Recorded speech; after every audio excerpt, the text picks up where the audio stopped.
अविवेकी मनुष्य के लिए शास्त्रों का अध्ययन भार रूप है।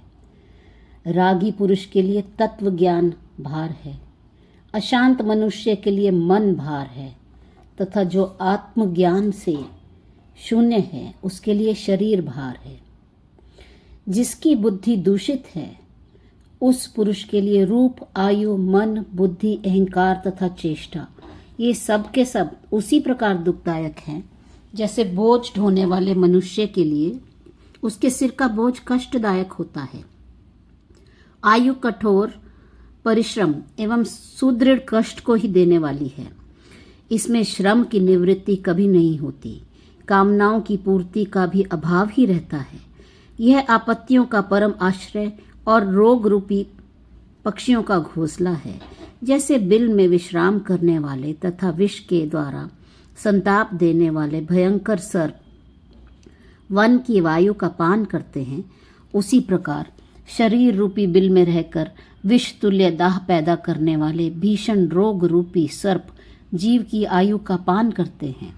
जैसे काठ के छोटे छोटे कीड़े उसके भीतर रहकर पुराने पेड़ को सदा काटते और उससे धूल सी गिराते रहते हैं, उसी प्रकार पीप, रक्त और मल बहाने वाले तथा देह के भीतर निवास करने वाले दुष्ट रोग आदि दुख निरंतर आयु का उच्छेद करते रहते हैं।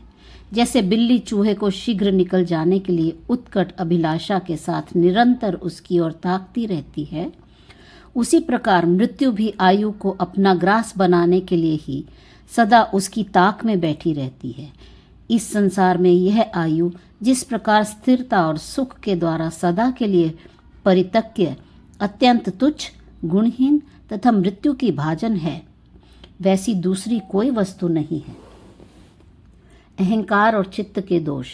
श्री रामचंद्र जी कहते हैं, मुनि श्रेष्ठ, यह अनेक रूप वाला संसार दीनों से भी दीन विषय लंपट लोगों को अहंकार के वशीभूत होने के कारण ही निरंतर राग, द्वेष आदि दोषों के कोश रूप अनर्थ की प्राप्ति कराता रहता है।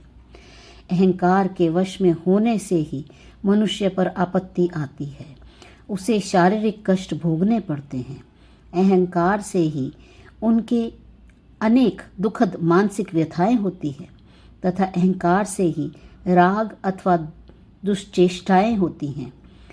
जैसे बहेलिए के द्वारा मृगों को पकड़ने के लिए बहुत बड़ा जाल बिछाया जाता है, उसी प्रकार अहंकार रूपी दोष के कारण संसार रूपी अंधेरी रात में जीवों के मन को मोहित करने वाली विशाल माया बिछी हुई है। अहंकार शांति रूपी चंद्रमा को निगलने के लिए राहु का मुख है। पुण्य रूपी कमलों का विनाश करने के लिए हिम रूप वज्र है और सब भूतों में समदर्शिता रूपी मेघ का विध्वंस करने के लिए शरत ऋतु है। ऐसे अहंकार का मैं त्याग करता हूँ। न मैं अमुक नाम वाला हूँ, न विषयों में ही रुचि है और न मन ही मेरा है। मैं शांत होकर मन को जीतने वाले महात्मा पुरुष की भांति अपने आप में ही स्थित रहना चाहता हूँ।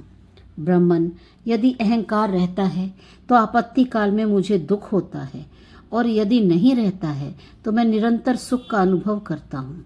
इसलिए अहंकार रहित होना ही श्रेष्ठ है। मुने, मैं अहंकार का त्याग करके शांत चित्त हो उद्वेग शून्य होकर बैठा रहता हूँ, क्योंकि भोगों के समूह का आधार ही क्षणभंगुर है। इस देह रूपी विशाल वन में जो घनीभूत अहंकार रूपी मोटा ताजा सिंह है, उसी ने इस जगत का विस्तार किया है। मुने, जैसे शत्रु किसी को मारने के लिए मंत्र तंत्र के द्वारा मारण, उच्चाटन आदि का जाल फैलाता है, उसी प्रकार इस अहंकार रूपी महान शत्रु ने संसार में जीव का पतन करने के लिए बिना मंत्र तंत्र के ही स्त्री, पुत्र, मित्र आदि के जाल फैला रखे हैं।